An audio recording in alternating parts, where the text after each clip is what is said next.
우리 110편이 제일 중요한 시 같죠. 이 본문에서 오늘 오후 강의의 목표는 117편까지인데 111편 하나 하고 좀 쉬어도 될 것 같아요. 그 뒤에 거는 설렁설렁 넘어가도 될 것 같은데 110편은 너무 중요한 시죠. 110편은 크게 두 부분으로 나누어졌습니다. 그죠? 먼저 구조적으로 우리가 이제 설교를 하려면 본문에 대한 많은 사전 이해 작업이 필요한데 1절은 어떻게 시작하죠? 여호와께서 내 주에게 말씀하시기를 네움 아도나이, 마치 선지자의 말씀처럼 네움 아도나이가 나타나고, 그 다음에 4절에서는 여호와께서 맹세하고 변하지 아니할 것이라 니시바 아도나이, 그 앞에는 하나님의 말씀이 나타나고 뒤에는 하나님의 맹세가 나타나는데, 하나님의 말씀은 메시아 왕에 대한 내용이고 하나님의 맹세는 메시아 왕이 영원한 대제사장이 되는 이 두 가지, 왕직과 제사장직이 한 시에서 이렇게 아우러져 있는 모습이 나타나고 있습니다.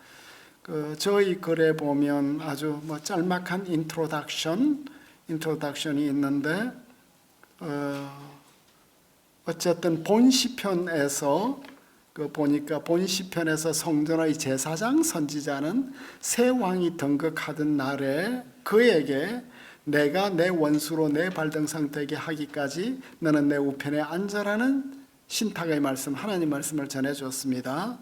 그 새 왕은 거룩한 산 시온에서 왕권을 수여받습니다. 3절에 시온산은 옛적 멜기세덱 왕이 제사장으로 다스리던 신정 도시였으므로 다윗 계통의 새 왕은 멜기세덱의 반차를 좇아 영원한 제사장으로 임직하게 되었습니다. 4절, 그는 이 왕은 왕직과 제사장직을 결합하여 장차올 메시아는 왕일 뿐 아니라 제사장이 되는 것이 구약 신학이에요.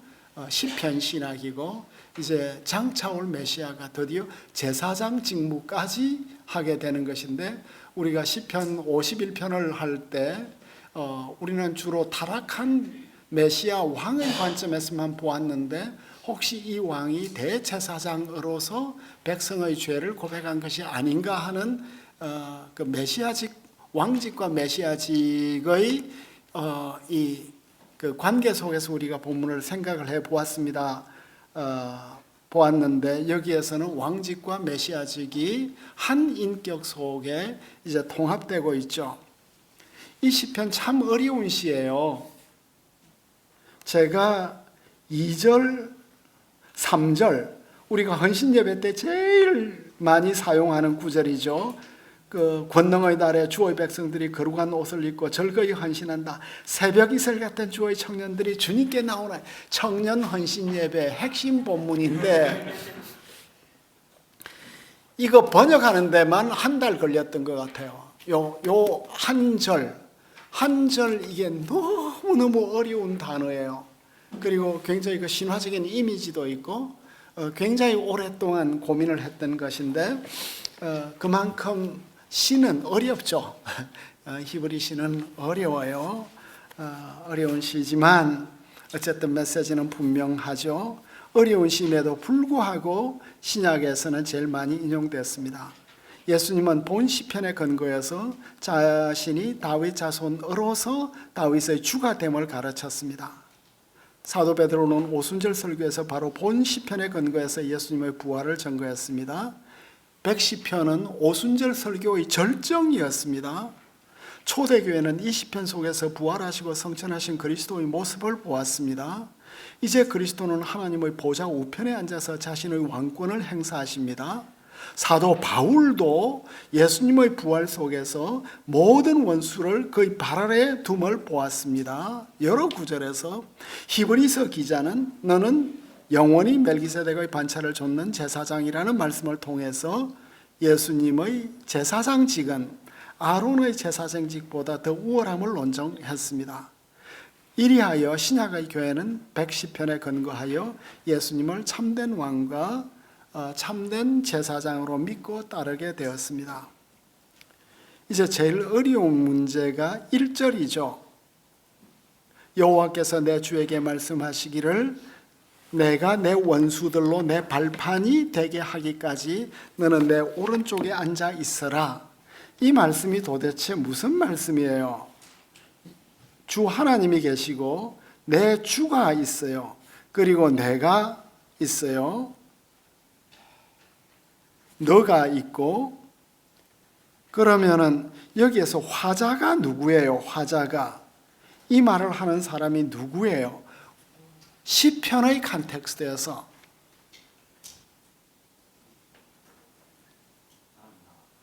네. 이 시편의 맥락을 보면 이 말씀은 야훼의 말씀이에요. 네움 아도나이, 코 아마르 아도나이. 이 말씀을 하는 사람은 누굴까요? 이 말씀은 선지자예요. 선지자가 주로 말씀을 하는 형식이에요. 그러니까 하나님께서 선지자를 통하여 다윗의 대관식에 주신 말씀이에요. 그러니까 너는 내 아들이라 내가 오늘날 너를 낳았도다 하는 시편 2편의 말씀은 누가 준 거죠? 선지자가 대관식을 하고 있는 다윗과 그의 후손, 그 가문에 영원히 주시는 말씀이에요. 그 선지자가 여기에 있는 거예요. 그러니까 내 주는 선지자의 주님이니까, 주인이니까, 큐리오스니까 바로 다윗 왕이에요. 그러니까 선지자가 하나님의 말씀을 그의 주인 왕에게 전하죠. 그래서 내가 하는 것은 주님께서 왕의 원수들로 왕의 발판이 되게 하기까지 왕은 내 오른손에 앉아 있으십시오. 요 왕이 없는데도 왕을 명시한 시편이 아마 20편인가요? 21편인가요? 시편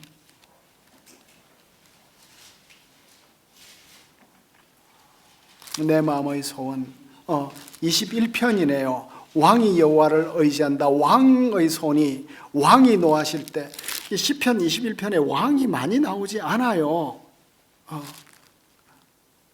제가 임금님이라고 번역을 했는데 그러니까 의미상 주어가 왕이어서 왕을 넣어준 거예요. 그래서 110편의 의미를 명료하게 해주려고 하면 주 하나님께서 임금님에게 말씀하여 가라사대, 그죠? 이렇게 하는 게 참 적절한 것 같아요. 여호와께서 내 주에게 말씀하시기를 내가, 그러니까 하나님께서 또 말씀하시니까 임금이라고 가져오기도 좀 힘들어요, 그죠? 그러니까 하나님께서 너의 원수들로 왕의 원수들로 왕의 발판이 되게 하기까지 왕은 내 오른편에 앉아 있으라. 이게 시편의 맥락이 되겠습니다. 그런데 예수님께서는 이것을 어떻게 사용하셨습니까? 예수님께서는 다윗이 화자로 본 거죠. 다윗이 다윗의 주에게 말한 거라는 거예요. 이게 예수님 해석이에요. 그 예수님이 해석을 엑시지시스를 잘한 것 같지는 않지만 설교는 잘하신 거죠. 우리의 모든 설교가 다 주석에 근거한 것은 아니죠. 예수님은 AD 1세기에 유대교에서는 다윗의 주에게 말씀한 것으로 이해할 수 있었고, 그리고 예수님이 그렇게 인용하고 말씀을 하셨을 때 그 당대 율법 학사들이 아무도 반박을 하지 않은 것 보면 그 당대의 해석은 다윗이 다윗의 주에게 말씀한 것으로 수용이 되었던 것 같아요.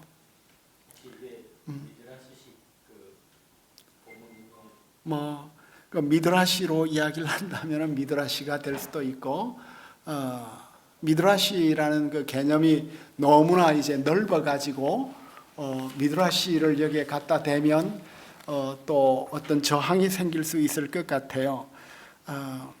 어쨌든 그리고 내 오른편에 앉아라. 이건 위험 넘치는 선포이고 내 원수들로 내 발판이 되게 하리라는 완전한 승리와 정복을 의미하고, 그래서 신약 성경에서 예수님은 다윗이 성령의 감동으로 선지한 그리스도에 대해 예언하는 것으로 본 거예요.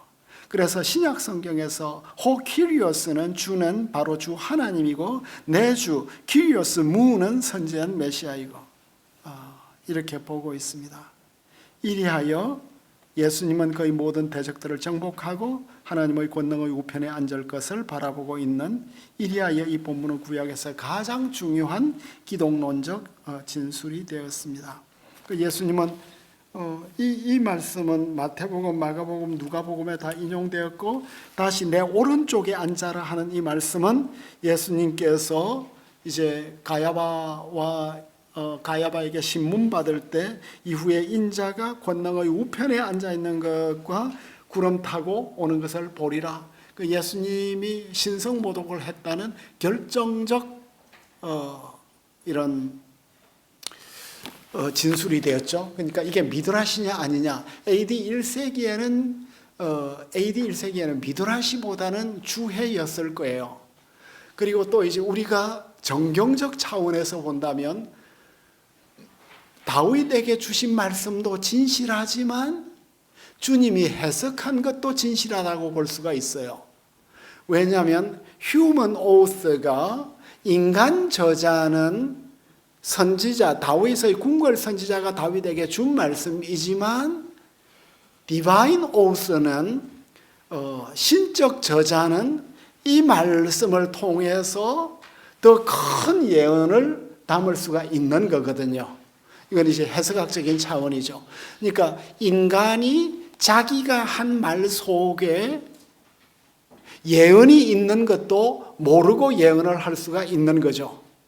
가야바가 누군가 백성을 위해서 한 명 죽어야 한다고 할 때 가야바의 의미하고 그의 대제사장으로서 그가 한 말이 예언이 된 것하고 다르잖아요.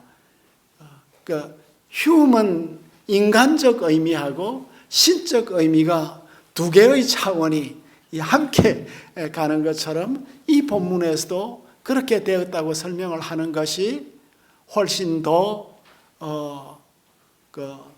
우리의 신앙 정서에 또 해석 전통에 더 적절한 것이고, 그리고 이제 교회의 해석 전통, 성경은 성경으로 해석한다는 그 전통, 그리고 신적 저자와 인간적 저자의 그 두 가지 차원을 설명하는데 더 적절할 것 같습니다.